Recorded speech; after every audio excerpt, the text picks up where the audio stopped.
તો મિત્રો અહીંયા કોલેજમાં એક કાકા છે અમાર, એ બધી વિવિધ વૃક્ષો અને ઝાડ વિશે બધું જાણતા હોય છે.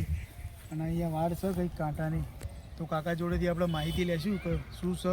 કંઈક ફળ જેવું દેખાય છે આપણને, પણ એના વિશે કોઈ નોલેજ નથી. તો કાકાને પૂછીશું.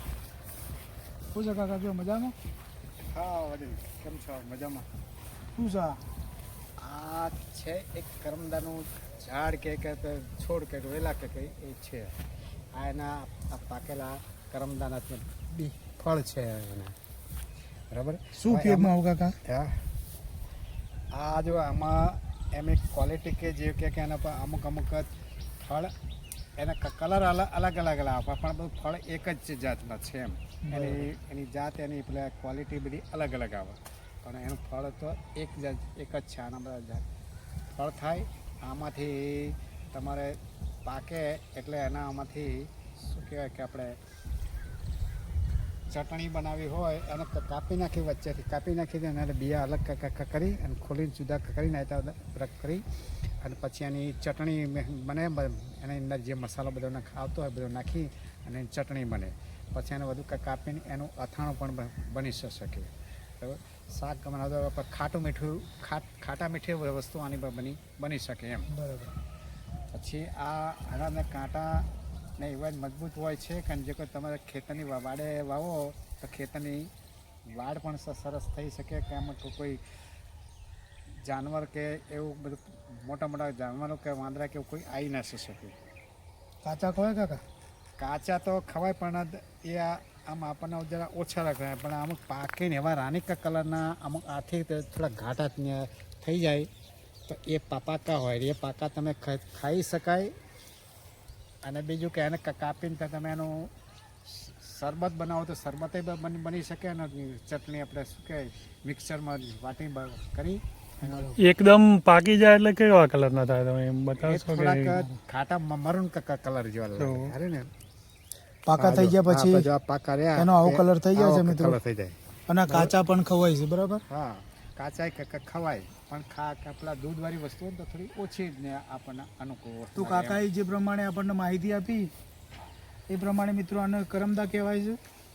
અને આ કરમદાનું વિવિધ ઉપયોગ થાય છે, જેમ કે અથાણું બનાવાય, ચટણી બનાવાય, પછી સબ્જી પણ આની બને છે મિત્રો. આનું જે સ્વાદ છે એ ખટમીઠો હોય છે. શરીર માટે ગુણકારી પણ, અને શરીર માટે પણ કાકાનું કહેવું છે ગુણકારી હોય છે. તો કાકા તમે શું કરવા વીણી રહ્યા છો? શું બનાવશો આનું? આ વીણી જઈએ તો જરા પાકા જેવા વધુમાં મળે તો છોકરા ખાઈ પછી આના કાપીને ઘેર કાપી અને એની ચટણી બની શકે. અને અથાણું બનાવો તો અથાણું પણ એના જે બધી મસાલો નાખીને બનાવવો હોય તો મસાલો પણ બની શકે. બરાબર. આ બધા છે ને આમાંથી વીણી જવાના. અને પાકા જેવા એટલે એની અંદર દૂધ ઓછું નીકળે એમ. પાકી જાય એટલે દૂધ ઓછું હોય એટલે એમાંથી તમે કાપી અને થોડોક આમ ખુલ્લા કરીને મૂકો એટલે સારા થઈ જાય. એટલે એનો ચટણી મિક્સરમાં નાખીને ચટણી બનાવી હોય કે એનો મુરબ્બો કરવો હોય તો પણ થઈ શકે. એમાં ગોળ ને એના પ્રમાણમાં ગોળ નાખવો પડે. એમાં આપણે ખાંડ નાખતો બી ચાલે. આ પ્રમાણે એનો ઉપયોગ થઈ શકે છે. બરાબર. અને શરીર માટે આમાં ખાવામાં ગુણકારી હોય છે. શરીર સ્વાસ્થ્યમાં માટે કંઈક સારા હોય છે. બરાબર. તો મિત્રો, ખેડૂત મિત્રોને પણ આ વસ્તુ ખાસ ઉપયોગી છે, કેમ કે ખેતરમાં અત્યારે ભૂંડ રોજનો ત્રાસ વધુ હોય છે. તો આના મોટા કાંટાવાળું હોય છે આ ઝાડ કરમદાનું.